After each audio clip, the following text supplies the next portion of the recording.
Hi అండి, పీతల పులుసు పెడుతున్నానండి.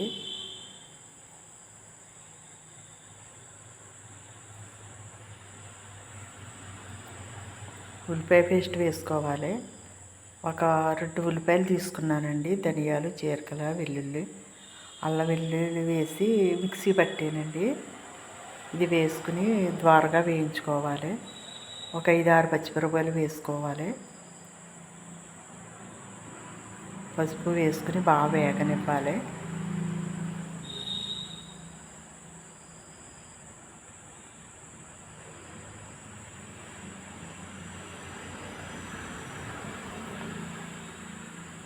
మూత పెట్టి ఒక 2 నిమిషాలు మగ్గనివ్వాలండి. మగ్గిన తర్వాత కరివేపాకు, కారం వేసుకోవాలండి. కారం వేసుకుని బాగా పచ్చివాసన పోయే వరకు కూడా వేయించుకోవాలి.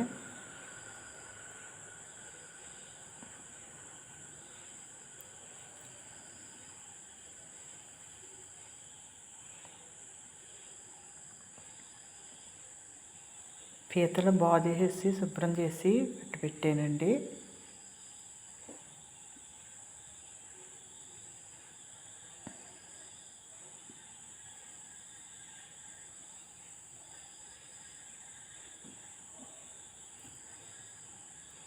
పీతలు కూరలు పోయి నీసు ఎట్లు కారం ఎక్కువే పడుతుందండి. ఒక 4 స్పూన్లు వేసాను.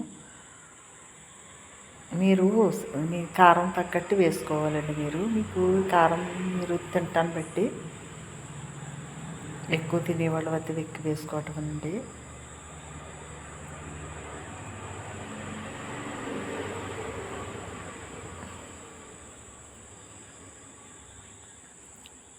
ఒక 2 నిమిషాలు మూత పెట్టి మగ్గనివ్వాలి.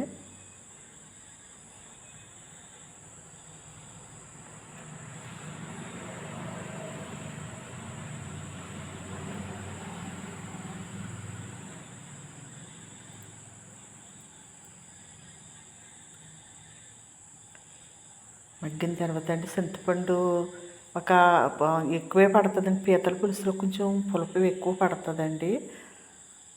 ఒక నిమ్మకాయ సైజ్ అంత చింతపండు వేసానండి. పెద్ద నిమ్మకాయ సైజ్ అంత వేసాను.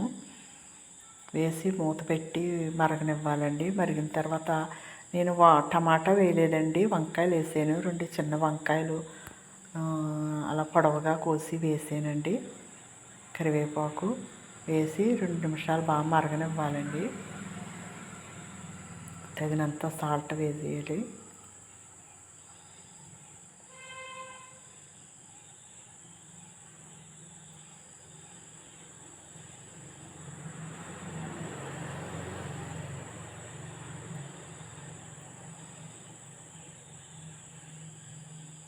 టమాటా వేసుకోవచ్చండి. నేను టమాటా వేయకుండా వంకాయలు వేసానండి. వంకాయ వేసుకుంటే బాగుంటుందండి పీతల పులుసులోని. దగ్గర పడిపోయిందండి. అంతే అండి. మీకు నచ్చితే నా ఛానల్ సపోర్ట్ చేయండి, లైక్ చేయండి. సిమ్లో పెట్టుకుని మరగనివ్వాలండి. సిమ్లో పెట్టి మరిగితే బాగుంటుందండి. మీకు నచ్చిందండి. మీకు నచ్చితే లైక్ చేయండి, నా ఛానల్ సపోర్ట్ చేయండి.